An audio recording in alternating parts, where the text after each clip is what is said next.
Golden State Media Concepts Sci-Fi Podcast. Together we dive into the world of sci-fi and science fiction. From episodes of Star Trek, Star Wars, to The Walking Dead, Resident Evil, all the hot new science fiction movies from the back doors of Marvel or DC. The Golden State Media Concepts Sci-Fi Podcast. You'll never look at science fiction the same way again.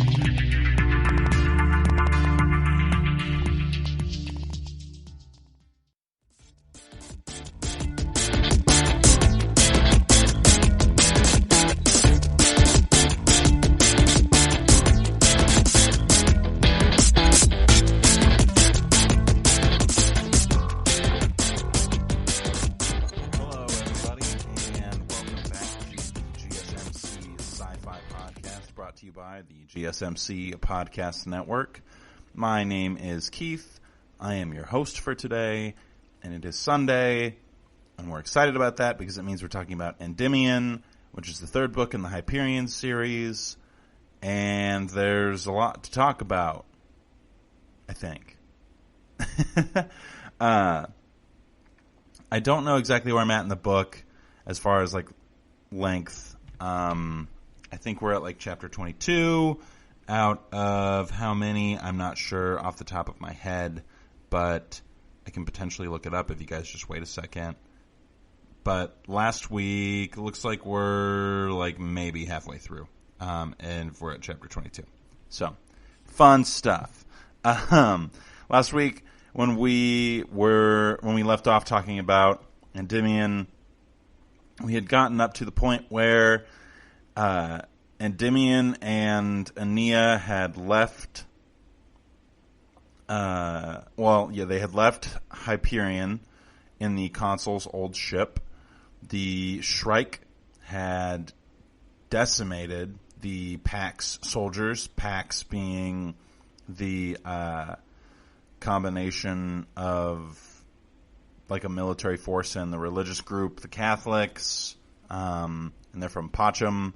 So that's probably why they're called Pax, but I'm not totally sure. Father Captain DeSoya, who's our other kind of like antagonist, has initiated.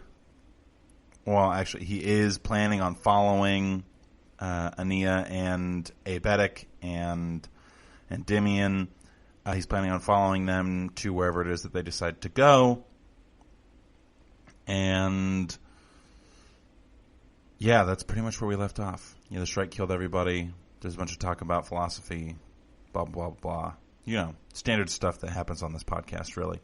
So this week we've got a little bit more along those lines. We don't have any new characters. Don't even really have any new setting. There's been like some reveal of certain things that I found was pretty interesting. So the first chapter back is kind of just generally about what it is that's going on the ship with Endymion, Abetic, and Aeneas. So it's been made pretty evident that the Keats persona is no longer serving as the ship's computer, which I was surprised to hear because I thought for sure that would be how we would get to like interact with him again, because I thought for sure he'd be a character, because it seems like, I don't know, a lot of characters from previous books are popping up in weird places, but he's not. The consul is supposedly dead and never returned to Hyperion after he left originally at the end of Fall of Hyperion, which means that my hypothesis about Endymion being his son is impossible. So that's kind of a bummer. One of my predictions down the drain. But so far with this book, I think I'm like 5 or 6 out of 10. So I'm not doing too badly, but could definitely be doing better. So we've got that going on. And then, I don't know why I'm saying and then, we're just kind of talking. So, Abetic Endymion and Aeneas are kind of trying to decide where it is that they want to go exactly, because they are being pursued by the Pax soldiers, and they aren't necessarily like, well, okay, so Aeneas knows that they're not being pursued according to the instruments on the ship, but she has this feeling that the Pax soldiers are going to be where it is that they decide to go. So they're going to go to this planet called Parvati, which is their original plan, but Parvati is a Pax occupied system that was never a part of the web. It was always a part of the Outback. So Aeneas doesn't want to go there. Aeneas wants to go to only web worlds. So then she says that she wants to go to the next closest next closest planet that was part of the web, and that planet is Renaissance Vector, which, if we remember correctly, was a big deal as far as just like Hyperion, the novel series in general, was concerned. There was a lot of stuff that happened on Renaissance Vector. We also found out that when the Pax started to occupy Hyperion, they wanted to like change the names of everything from like Keats or Sad Billy or anything like that to things that were religiously oriented, which I think is interesting because, yeah, it's just I am a religious individual, so it's just funny to think that like the idea of 2,000 years in the future, people of the Christian faith are still doing the same thing, which is just insisting that things have to be a specific way in order for them to be okay, or holy, quote unquote. But that's just my opinion. We're not here to talk about religion. We're here to talk about science fiction. So let's just say that that's an interesting storytelling element, that he would include something that people do today and something that people do 2,000 years from now. I think that Dan Simmons frequently likes to emphasize the fact that, like, the circumstances may change, but ultimately humanity doesn't really evolve all that much, because they don't view themselves as being as fallible as they ought to view themselves. And because they don't view themselves as being as fallible as they ought to view themselves, they just kind of stagnate in their ability to develop, which is just lame, if we're being honest. And frustrating to read about. But regardless, they decide to travel through Parvati to attempt to shake their pursuers and then move straight from Parvati to Renaissance Vector. So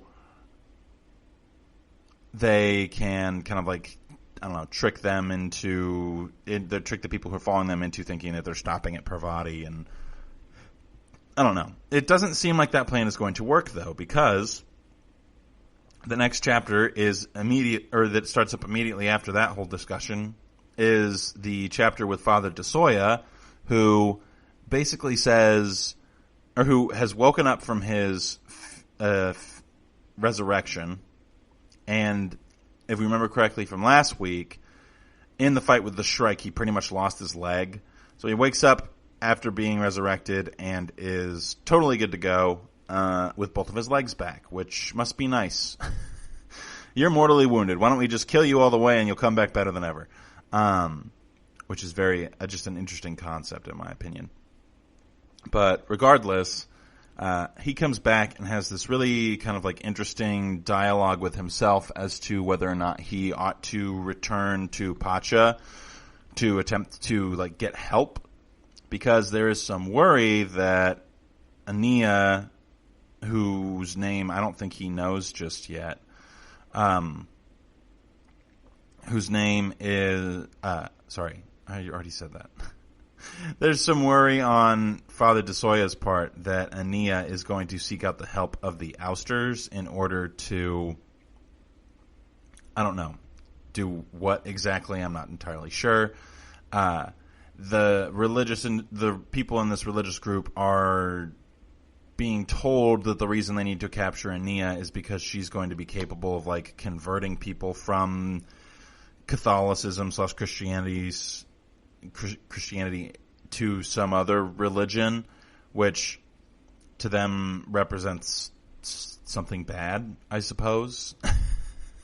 I I'm starting to get the kind of vibe that as we're getting later into this series, that Simmons is kind of like making some of his bad guys, quote unquote, a little bit more one-dimensional than they were in the beginning.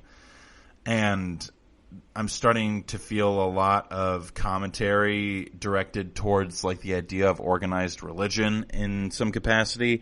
Not that he didn't do that in the previous books, but just more so in this book, he seems to be emphasizing the point that organized religion kind of represents this, I don't know exactly what I would call it, like a cesspool in some way of technology, but it also causes like a plateauing effect.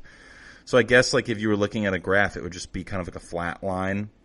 I think that Dan Simmons' argument about organized religion is going to be very similar ultimately to Nietzsche's, and we've talked about Nietzsche's arguments about Christianity several times before, just because it's been present in all of the Hyperion books, but it seems to be especially present in this one, where the idea is that because of the promise of eternal life from like the belief in God, then this life no longer matters.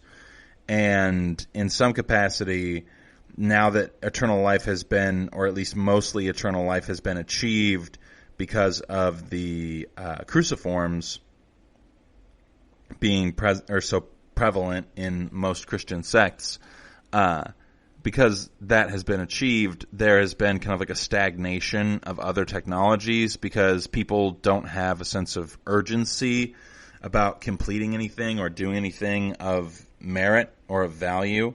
So it's definitely a little bit, I don't know, the commentary that he's making is not unique in the sense that it's like an idea that hasn't been presented before, but it's unique in the sense that he's kind of making these statements through the mechanisms allowed to him by science fiction, like the idea of resurrection. So there's specific mention in these chapters that people who have cruciforms can live up to like a millennia, which I think century is 100, so millennia would be 1,000. So the thought is that they would all live to be as old as Martin Silenus, but they wouldn't have nearly as many health issues as Silenus does, because Silenus is basically just like a husk of a man. So not entirely sure like what that ought to look like, but you know, that's just kind of the way that they're thinking that it will go. And that just further affirms the idea that Dan Simmons is using Nietzsche's commentary on religion as a way to kind of express his own opinions about organized religion. And the fact that the primary antagonist is working mindlessly for the church, and doing so with a like very malicious and nefarious intent, being very conniving about it. I think he's just generally kind of like in some ways lambasting the idea of organized religion as being something that ultimately keeps people in the Dark Ages. There's even a reference directly in this particular chapter about the fact that they are stuck in the Dark Ages in some capacities for in regards to the purposes of technology. Because Aeneas observes that the individuals who are living today don't even get to experience a lot of the conveniences that were around in the web worlds, and she thinks, or she doesn't think this, Endymion postulates that it's partially because of the presence of the cruciforms in everyday life, because people don't think that they are going to like run out of time. They always kind of think like, oh, I can put this off until later. I can put this off until later. And so technology is kind of at like a standstill. And it seems like people who are like industrious or adventurous have become even more or even less frequent. So people just kind of seem to like specific creature comforts allotted to them by whatever level of economic success they've been able to achieve, and they're just kind of satisfied with that ultimately. It's like this weird kind of like technological, sociological purgatory that feels very medieval, which is very classic highbrow science fiction. A lot of them end up feeling very medieval in nature. So We're going to keep talking about what's happened in these last few chapters of Endymion, some more about like the philosophy that might be at play here, as well as some themes and predictions for later parts of the book. But that'll be right after this quick commercial break.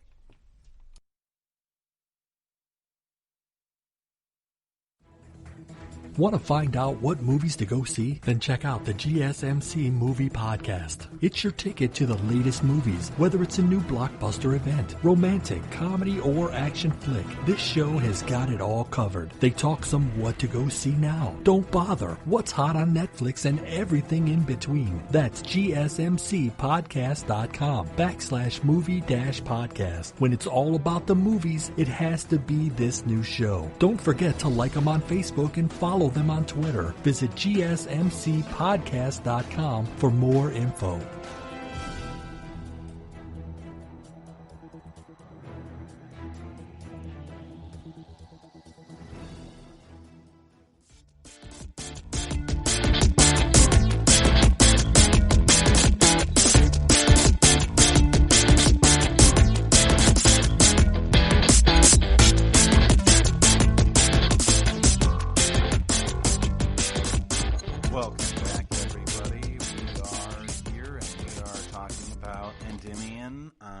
So before the break, was kind of mentioning that Simmons seems to be kind of leaning on a lot of critique of just like religious views in general for this particular installment in the series, if you will, which is fine. It's not necessarily a good or a bad thing. It's just kind of an observation that I'm making. Not terribly... I don't know. Part of what I liked about the books previously is that they kind of seem to be commenting just on like human nature in general. And it seems like the longer we go on in the series, the less poignant that commentary becomes and the more kind of, I don't want to use the word petulant necessarily, but it's just very specific and it feels very much like, I don't know exactly. I think that there's an argument to be made that because Simmons like specifically references a lot of like medieval stuff, both in the original Hyperion books, but also in these books, and the original book is written in the style of Geoffrey Chaucer's Canterbury Tales. I think that one of the primary things that Simmons could be trying to illustrate to us is that he believes that human history just kind of repeats itself at like infinity, and the individual players might change, but the overall results are kind of the same until there is some like actual evolution that occurs within the human species. And I think that Simmons, what he might be trying to argue is that evolution occurred at the point at which religion started to become something where like Jesus is introduced, basically, where there's this idea of Messiah, this idea of a fulfillment of the law in some capacity. This is what solicits like a certain kind of growth, if you will, a certain kind of evolution that would have otherwise not been present in humankind. But I'm not entirely sure if that's his goal or not. But he, in my opinion, seems to be somewhat saying that the fact that there was like a kind of like a scientific revolution, well, maybe not scientific, but technologically speaking, the Romans and the Greeks were incredibly advanced. They had like citywide plumbing. They had the ability to harness like kind of water-powered things, not electricity-wise, but like water wheels and things like that. They had Greek fire or Roman fire, which was basically just like oil, like a very specific mixture of certain kinds of oil that whenever you put water on it, it actually got bigger. So it was very advanced for the time that they were at. And their society was very liberal, according to our understanding of it, and not liberal in the sense of like, well, I guess kind of liberal in the way that you would think of it as being defined as liberal nowadays, but I'm mainly just trying to say that like socially they were very accepting, and they had a very specific like social system that was a little bit more egalitarian than what was to come after that. And the big thing that caused a schism, or really that caused all of that to kind of go away is the introduction of Christianity into the mainstream, I guess, for lack of another word. Because what happens is, I think Constantine declares that Christianity is now the religion of the Holy Roman Empire, and following that, things start to decline pretty rapidly for them, which, like I said, not entirely sure that Dan Simmons is explicitly trying to say that Christianity caused the downfall, but I just think that he is kind of reflecting on the fact that when there is generally a downfall or a drastic change in the way that people live their lives, generally it seems that people kind of have a tendency to lean on to that which is easiest to find, I guess. And frequently, the thing that's easiest for people to find and lean on is going to be religion, because one of the core tenets of religion is that ultimately you don't know the answers, and you just kind of accept things how they are and allow for them to be the way that they're supposed to be, and then you just kind of accept it and have to find joy within that, which in some capacities is similar to the ideas of existentialism, though existentialism would argue that part of that acceptance is so that you can figure out how to improve, whereas with religion, that's not necessarily one of the intrinsic aspects of religiousness or of religiosity in some capacities. Not that every religious person agrees. That's kind of one of the other big things about religion, is that it causes all of this arbitrary division between individuals who believe one thing, about baptism needing to be fully submerged, and the other group says that you only have to splash people on their face with water and they're baptized, and then, that causes a whole rift. And it seems that Simmons is kind of talked about some of those ideas, at least partially, though it seems like most of the religions in the novels have pretty hard lines as to what deity they even worship, and that's one of the biggest reasons that there's conflict. It's not necessarily that the Catholics and the Protestants aren't getting along. He just kind of lumps everybody who believes in the Judeo-Christian God into one group of people of them, and they all follow the Pax or the Catholic tradition from Pacham. So I think that just kind of makes it easier in general for him to handle everything, because if he was we have Gnostic Buddhists and Zen Buddhists and Taoists, and he had this 5-word long religion that was in there that was a combination of a bunch of kind of buzzwords, and it really felt like he was kind of trying to intentionally make you chuckle at how ridiculous it sounded. But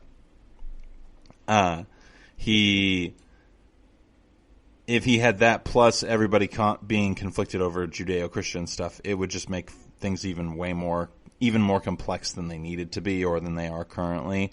So it makes sense for him to kind of just group all of them together in order for him to make the commentary on them. Because what it seems to me is that in the first book, the first half of the series, at the Fall of Hyperion, what we kind of find out, or what we see mainly, is a critique of the idea of centralized government, and a critique of the ideas of imperialism. I would say if you were to look at the two most prominent commentaries being made in Hyperion and the Fall of Hyperion, it is that there's a big commentary on the ideas of imperialism and manifest destiny as part of humankind's nature. And then there's a bunch of commentary on the idea of artificial intelligence / creation of systems, and the ideas of organized, centralized government. Because that is kind of the downfall of man in some capacities, is that they are able to kind of defer personal responsibility, defer personal involvement to both technology and a centralized government. So now they're kind of instead of trying to evolve, they're just kind of living within the systems that have always been there. And is made evident by the consul, actually, when he talks about his time with the Ousters, that the Ousters in some capacities have like evolved beyond human tendencies or proclivities, because they have actually been able to free themselves from like a specific type of tether to certain things.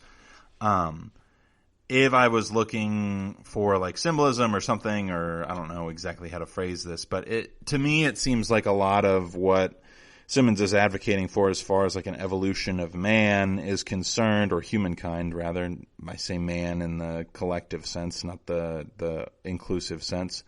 In the inclusive sense, not in the exclusive sense. There we go. Yeah, man is like generally everybody, but I'll say humankind just because I think that's generally the more PC way to phrase it.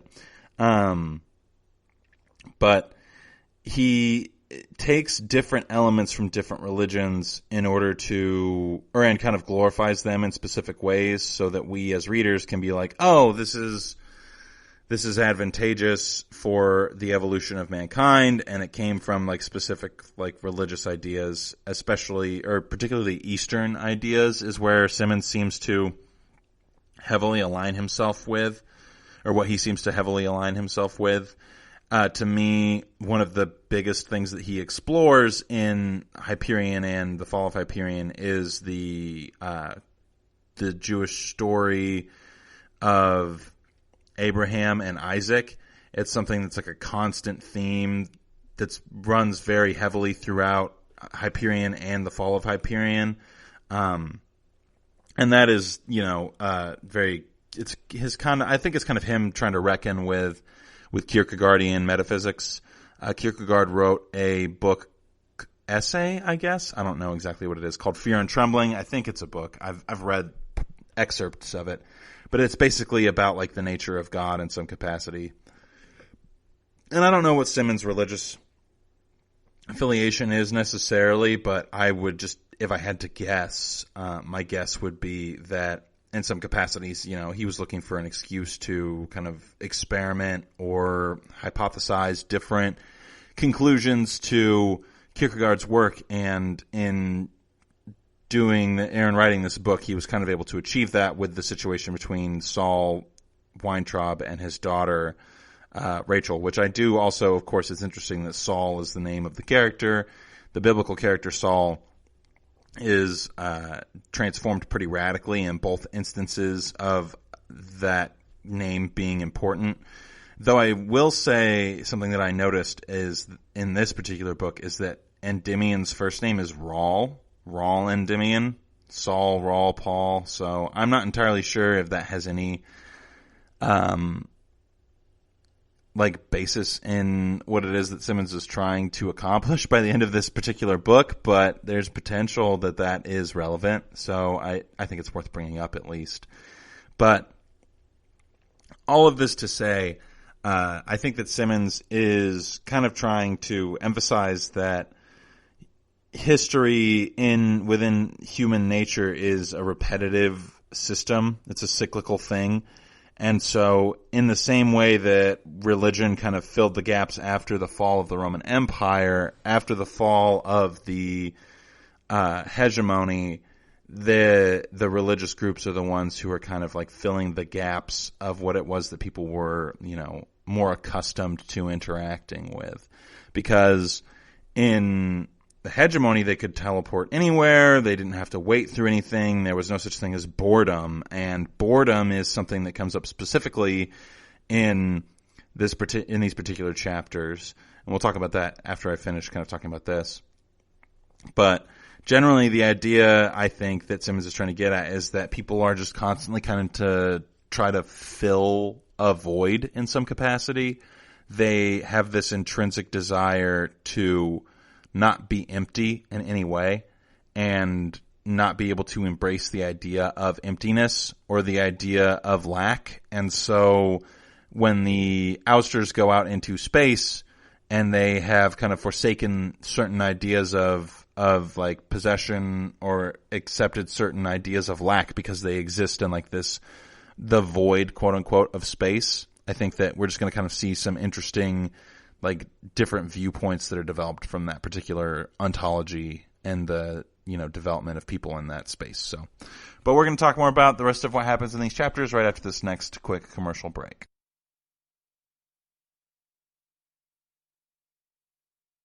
Tired of searching the vast jungle of podcasts? Now listen close and hear this out.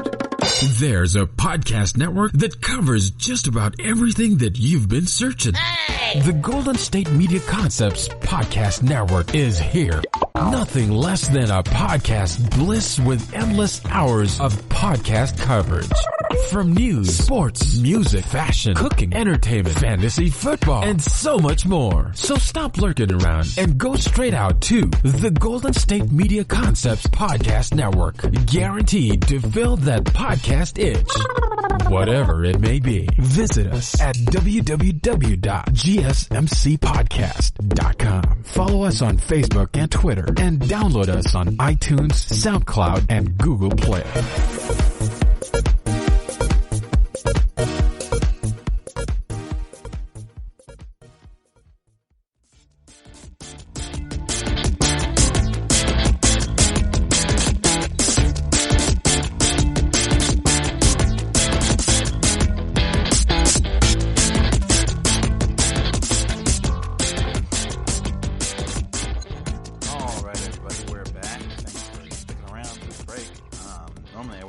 Until the very last break, which that was not the last break. We still have one more. So maybe I'll say it again. Who knows? This is just part of the fun of this podcast, right?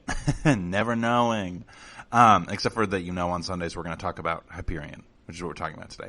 So I spent that last segment mainly kind of critiquing statements that it seems Dan Simmons is making about organized religion and its influence on the overall like technological and sociological landscape of humanity as like a general species, I guess would be the best way to phrase that.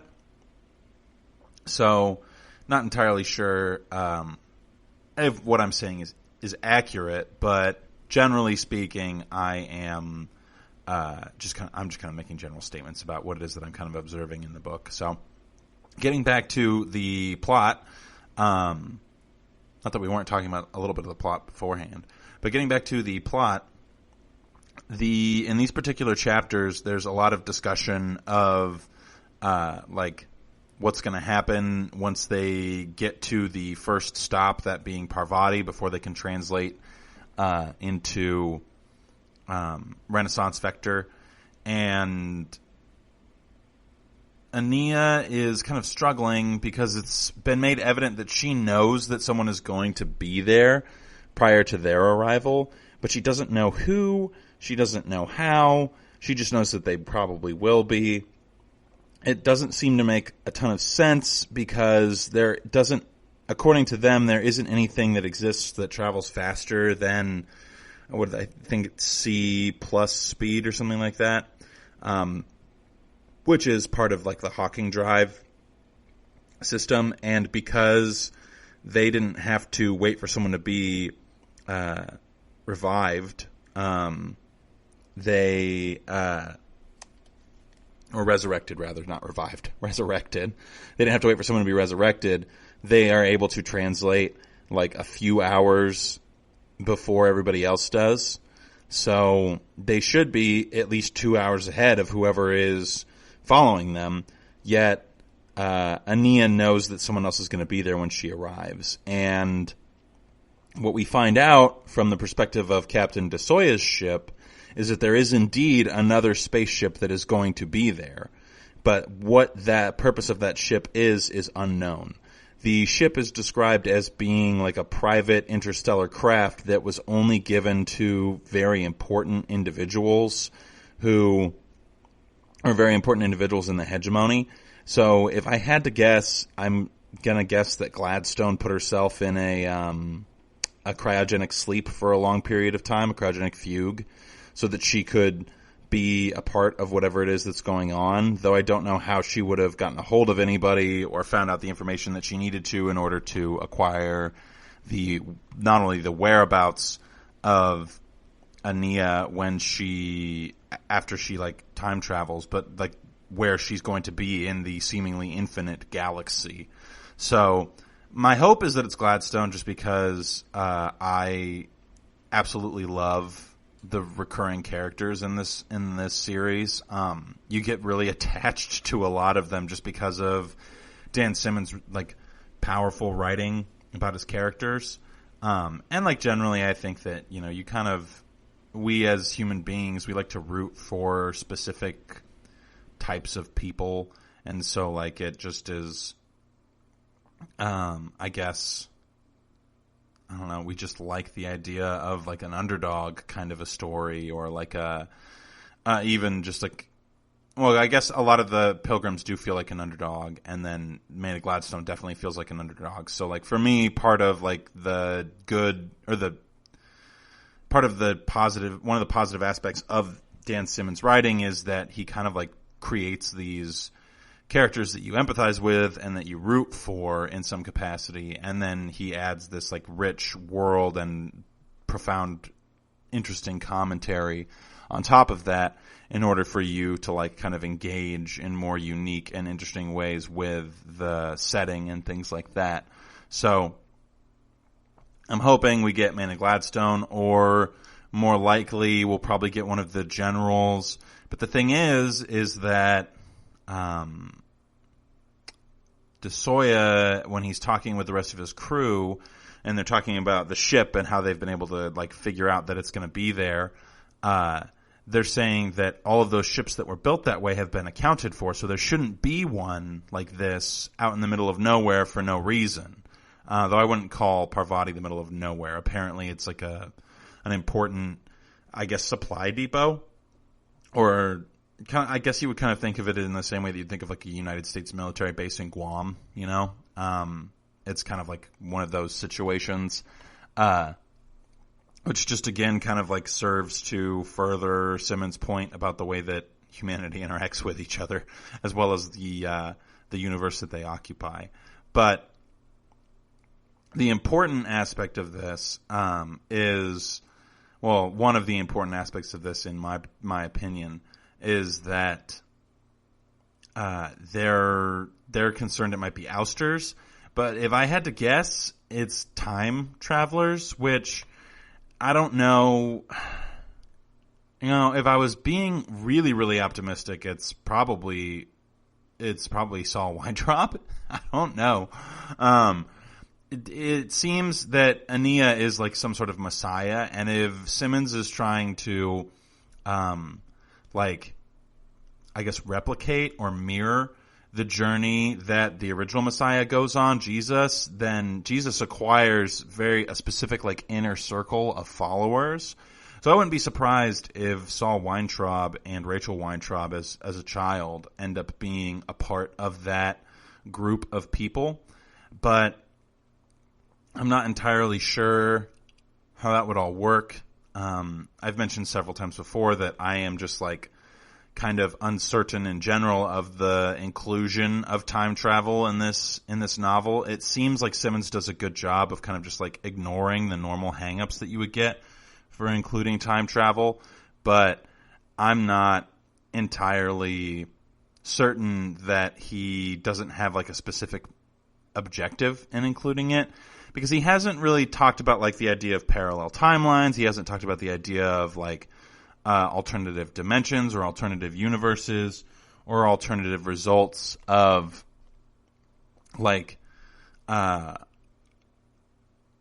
alternative results of different outcomes. I just am not entirely sure what it is that the time travel is supposed to accomplish, because if there is an implication that like they're kind of just shaping the timeline that they exist in, then to me, I'm not sure how much that really matters. But because there hasn't been any acknowledgement of the idea of like, oh, if this doesn't happen, then this timeline goes this way, so there are a million other realities existing simultaneous to this one. Like, I don't know. It seems kind of both like effective storytelling and lazy storytelling at the same time, which I don't know. When you're writing something as complicated as time travel, it's nearly impossible to really make it not do that.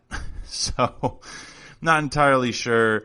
what I think of it. But if I was a betting man, the other spaceship that Ania doesn't know about, that DeSoya does know about, is either going to be Gladstone or Weintraub, and we will probably find out in the next few chapters. So I'm excited about that. But in them finding out that there's another ship that's going to be there, and DeSoya knowing that the ship that's going there has the girl on it, they kind of develop this plan to breach the hull of the console ship and board it and take the girl, take Ania off of the ship and back onto theirs and kill anyone who's on board, which would be bad because I'm a big fan of Rawl and Endymion, and I'm also a big fan of Abetic, so I would be very bummed to see them die. But knowing Dan Simmons, they could ultimately fail at their objective of initially escaping the PAX troopers, and the rest of the book would still go off without a hitch because there's still plenty of book, obviously. So whether they fail or succeed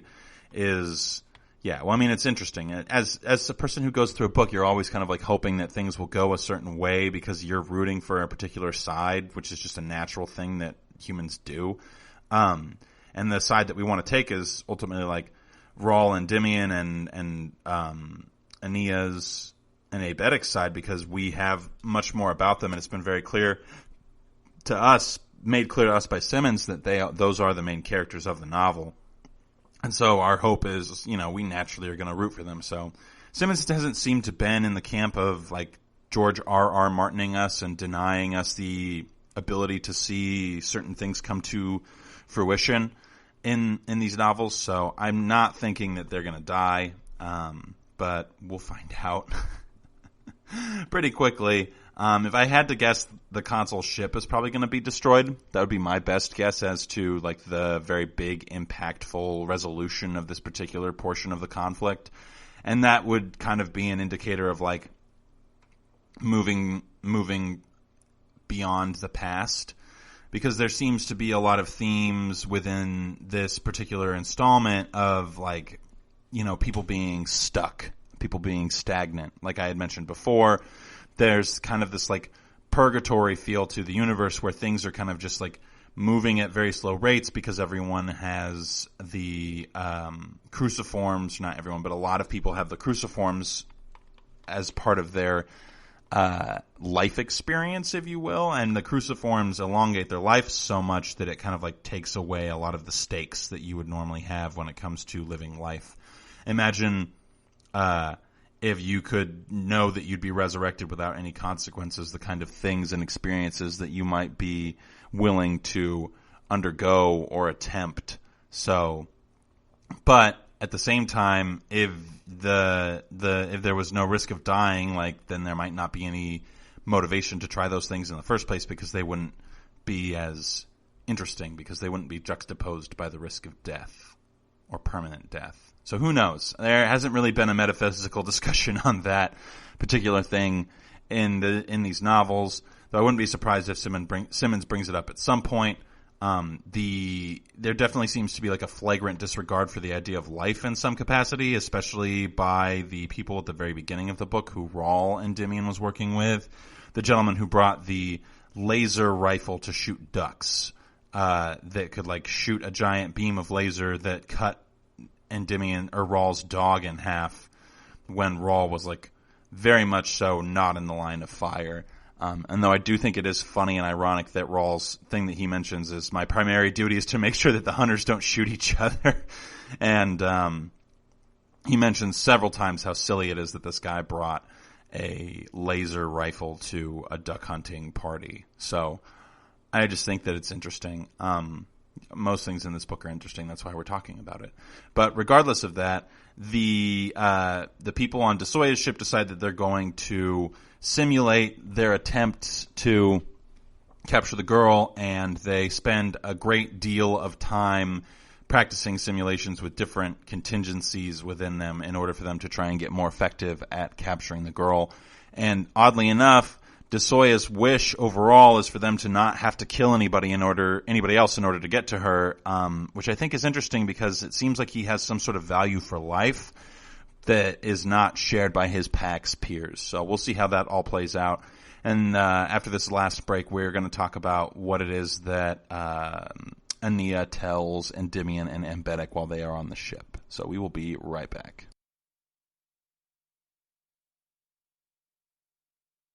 Watching TV has changed over time. Streaming has become the new norm. That's why Golden State Media Concepts television podcast dives headfirst to the world of cord cutting. Want to be on the loop of what's hot in Netflix? Or if it's not a preference, what about original shows in Hulu? We've got you covered. Join us as we fill in the blank and talk about movies to stream and what show you should be binging. This is the Golden State Media Concepts television podcast.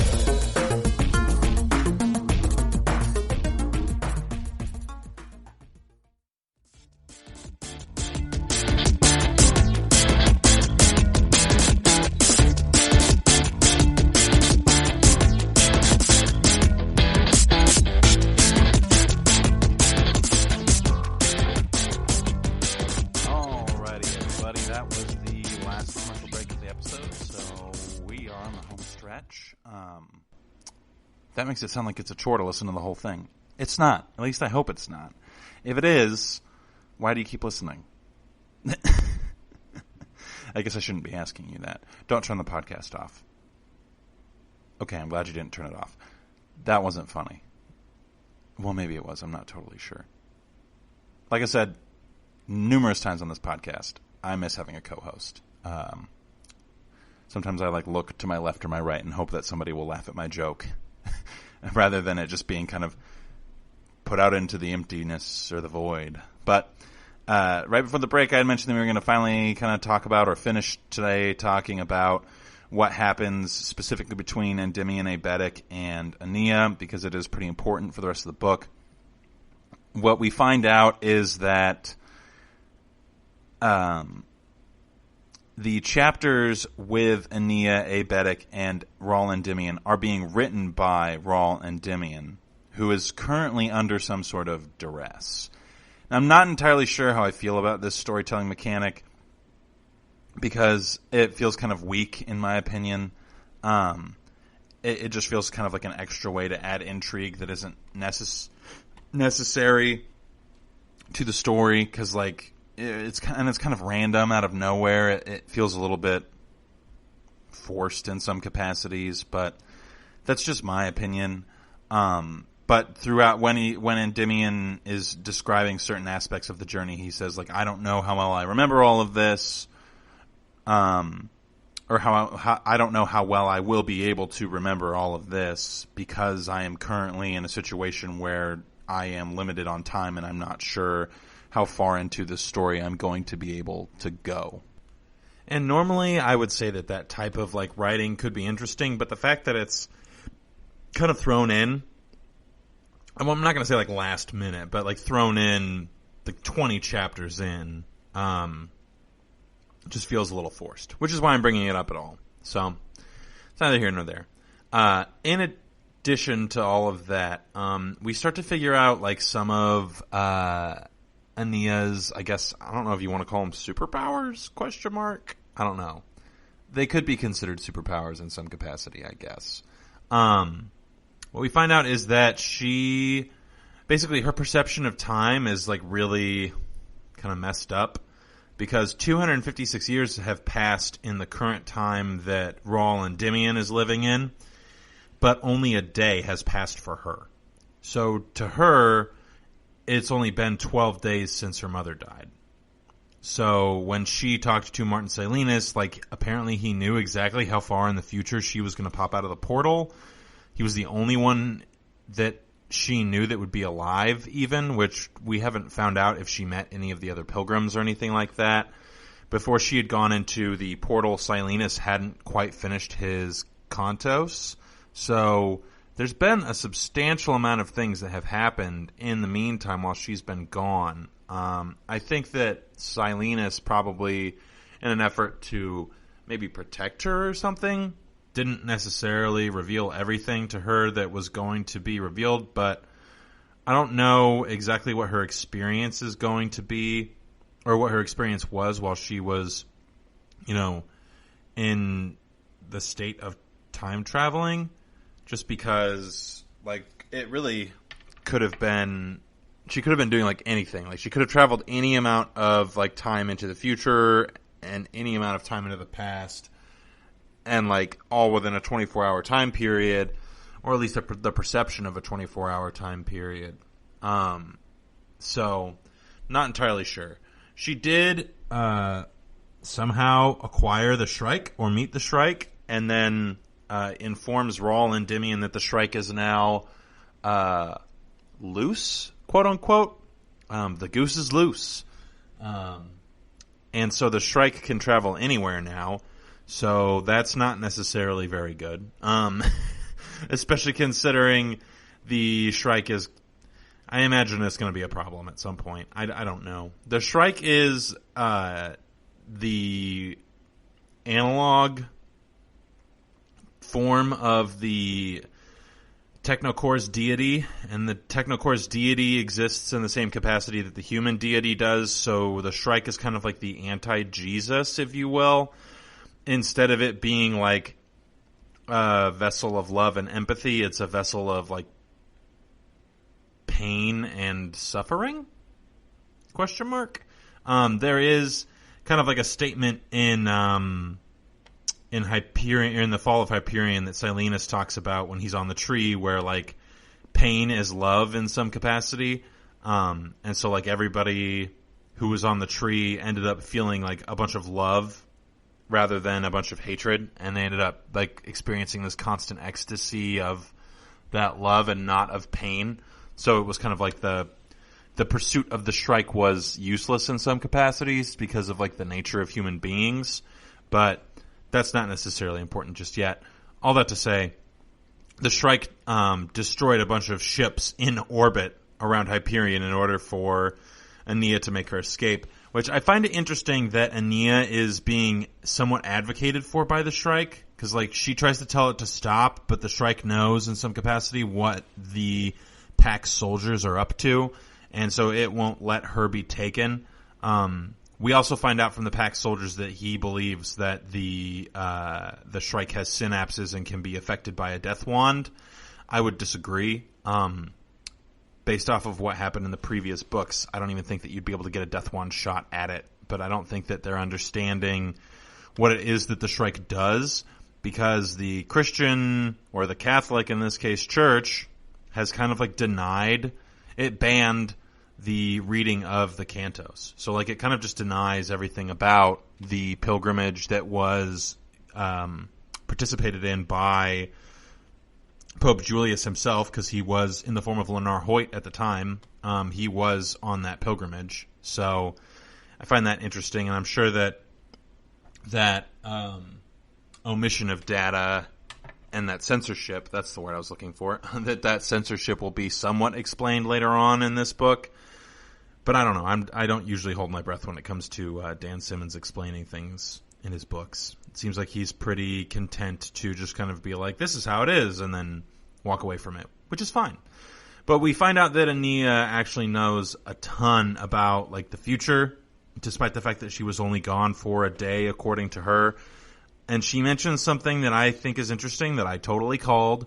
She says that she and Rawl will eventually share a shower together, but for now he should shower in a different shower than her, which I am super thankful for. If you've ever read Stephen King's It, then you know that sometimes fantasy and science fiction writers get a little weird. So I am very glad that Dan Simmons has maintained his normalcy, in addition to his general, like, it seems like he has a very loving and empathetic and understanding approach to his characters. And he seems very accepting of, like, alternative ideologies and things like that. So I would generally feel pretty satisfied with his politics, if you will, in these books. So he maintains a solid ground there. Though he does also, like Rawl and Endymion mentions, he remembers the first time laying with Aeneas when she's an adult, of course. So he mentions that specifically. So I can't imagine that we're going to get to that part of their story together. If I had to guess, we're going to get left on a little bit of a cliffhanger, maybe in this book or in the next one, which is The Rise of Endymion, but we'll find out. Like I said, we're like barely even halfway through Endymion. So another thing that we find out is that the Keats persona is no longer on the consul's ship, so I am really interested to figure out where he ended up. And apparently, Ania thinks of that Keats persona as her father, even though it wasn't really her father. She also makes mention of the fact that she was able to communicate with her father while he was in the Shrone loop inside of Bron Lamia's brainstem. And so she was able to access the data sphere as a fetus. So she's kind of a hybrid of, like, even more so of a hybrid than the Keats persona was, because, like, neither part of her existence is locked in either place. But because she's able to interact with the Keats cybrid, even after the data sphere is destroyed, she says that she knows for a fact that the Technocore is still out there, even though they destroyed the Farcaster portals. So definitely an interesting development there. She even goes so far as to say that she spoke with the Technocore this morning, as in the day that she left Hyperion. So that was 256 years ago. So who knows what the Technocore has been up to since then. She kind of makes an indication that the Technocore is no longer plotting against humanity, which to me implies that their civil war that they were having is over, which would be awesome, because that was like a big sticking point, a big point of contention in general for the Technocore as a whole. There were the elites, the radicals, and somebody else, I can't remember exactly, but the two of those three sects wanted to either enslave or destroy all of humanity. Only one sect of the Technocore thought humanity deserved to stay. She also confirms the suspicion that we've had that the Technocore stole Earth or took the original Earth away.